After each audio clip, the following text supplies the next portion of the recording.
Long live China. Long live Xi Jinping. Big up to Mao Zedong, nigga. Is Gen Z unhinged? Yes. Is Gen Z also kind of hilarious? Also yes.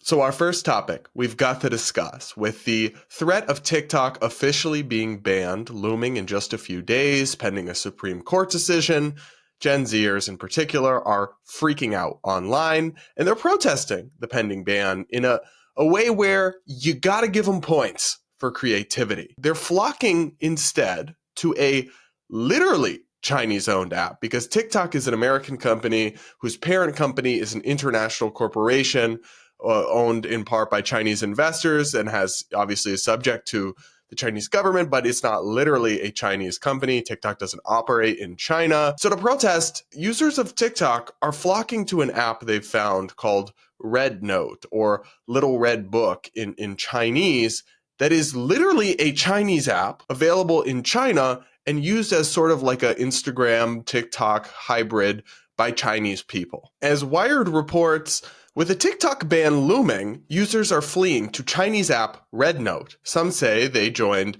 Zhanghao Shu, which translates to Little Red Book, to spite the US government after a ban on TikTok became more likely. As of Monday, Red Note was the #1 most downloaded app in Apple's US App Store, despite the fact that it doesn't even have an official English name. Think about this for a second with me, guys. The government told Gen Z and told TikTok users, we're banning this app because it's a hypothetical national security risk due to data privacy. I've spoken out. You guys know my views on this. I'm against the ban. I don't find this persuasive. But Gen Z's mad about this. They're fuming over this ban, and to some extent I understand why. And they said, oh, you're worried about China getting our data? We'll give China our data. And they went and signed up for a literal Chinese-controlled app and put all their data in. The memes that they've been sharing are honestly really funny, like this one.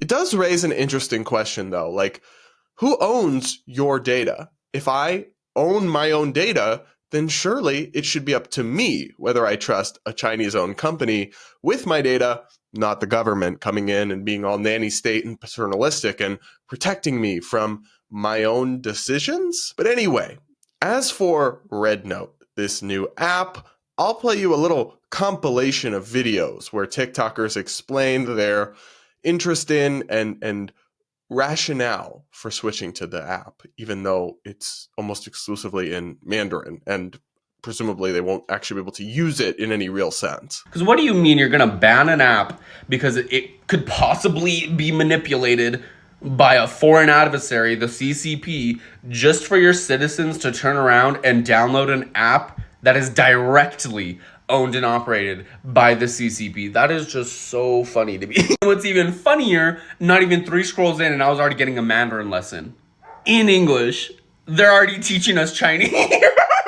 Giving up my data, bitch. I'm about to give that shit straight to Xi Jinping in a red envelope. Long live China. Long live Xi Jinping. Big up to Mao Zedong, nigga.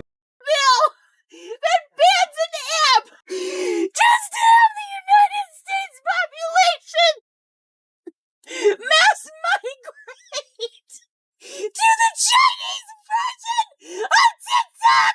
他们在光会，我会给中国他们想要的人东西。 If anyone asks you why you switched to Red Note, tell them that since the United States is using our government and our laws in order to censor us and destroy our small businesses and our community under the guise of preventing Chinese interference with our data, that we have turned to Red Note, to Zhanghao, literally translated to the Little Red Book, for guidance and support and community. So I do have to admit, when I saw this trend happening online, when I saw these videos, I was gagged. Like, this is actually hilarious. If you set aside the morality of it, the prudence and wisdom of it, it's so funny that Gen Z literally found an app that's actually controlled by the CCP and all went en masse and gave it their data and downloaded it on their phone on purpose. You gotta give them points for creativity and humor. But this is getting unhinged, frankly. And I mean, the last influencer I showed there holding up Mao's little red book that this app is apparently named after. We'll get into that in a minute, but that's actually evil and disturbing. You might as well be holding up Hitler's Mein Kampf, really. Now, some far-left journalists joined in on this craze, like Taylor Lorenz, who posted on Blue Sky, "Follow me on Red Note, the hottest new social app in America." Then she put Chinese characters up in a follow-up tweet that translate to "Long live China." Trolling is one thing, okay? And I can take a joke, I can see the humorous side of it, but a disturbing number of these young people actually do seem to think that, like, America is terrible, and America has its problems and its flaws, and I criticize our government all the time, and that China is, like, somehow good. No, actually, China is a totalitarian state that brutally oppresses its own people in ways that Americans would find unimaginable. And being upset with our government over this decision is fine, but don't fool yourself for a second that China is somehow doing things better or the right way. It is funny to have seen kind of a woke civil war break out over this Red Note switcheroo that they're encouraging because, shocker, the Chinese Communist Party controlled app is not super LGBTQ plus IA Wi-Fi password community friendly, nor is it very sex positive or pro-women.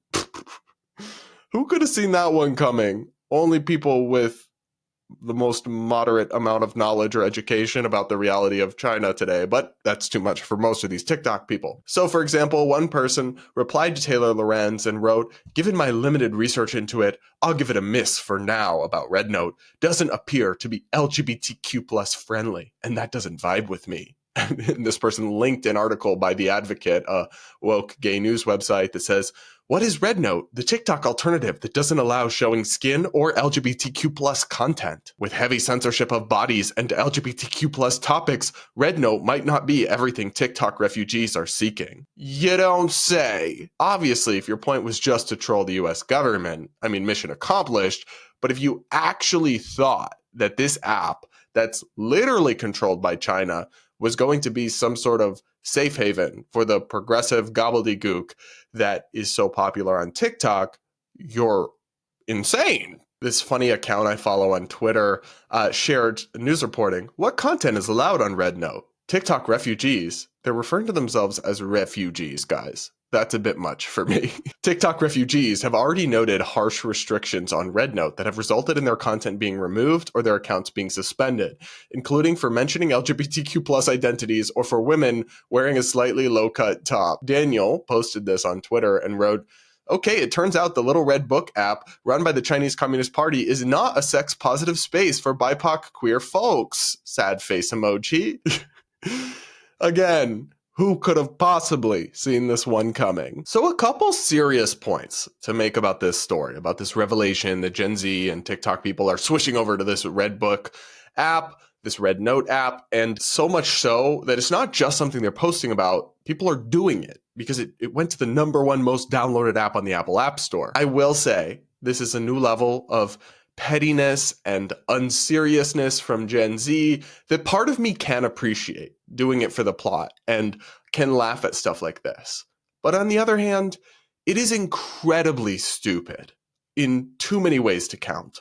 First and foremost, the law that they passed that will allow the government to ban TikTok will absolutely let them ban this too. If anything, that law applies much more clear-cut and explicitly to Red Note than it does arguably to TikTok. So as soon as the US government catches wind of this, or if it catches on to any great extent, they'll easily be able to ban this one too. And then there's a piece of this story that I can't laugh at because it does remind me of the kind of profound historical illiteracy and kind of naivete of many of these Gen Zers that they seem to either be unaware, and I'm gonna go with unaware because I can't imagine they actually know this and they're cool with it or support it. That's just too evil. Unaware about the dark history of communism in China, in the Soviet Union and everywhere else that it's been tried. Because remember, this app is named after Chairman Mao's Little Red Book. And Chairman Mao's Great Leap Forward was responsible for the deaths of 45 million people. That's right, guys. 45 million were starved, shot, tortured, or worked to death under his so-called Great Leap Forward and its ramifications and policy fallouts in the years to come. That is a record worse than Hitler. Not exaggerating here. And people are flocking to this app, even posing with the little red book and being like, haha, so funny, we're all communists now. Think about it. Would they ever do that with Mein Kampf?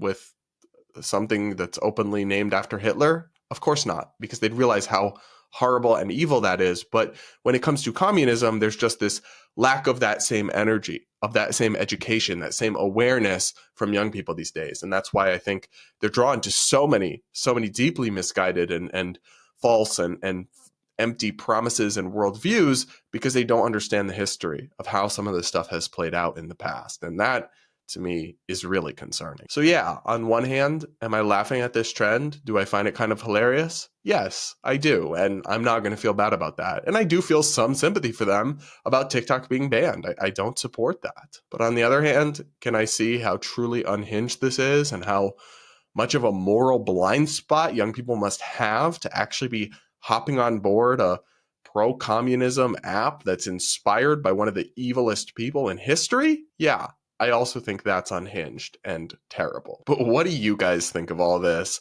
I'm genuinely curious to hear all of your thoughts in the comments below. I do take the time to read the comments, so definitely do let me know what you think. And do hit that like button. Make sure you're subscribed if you aren't yet.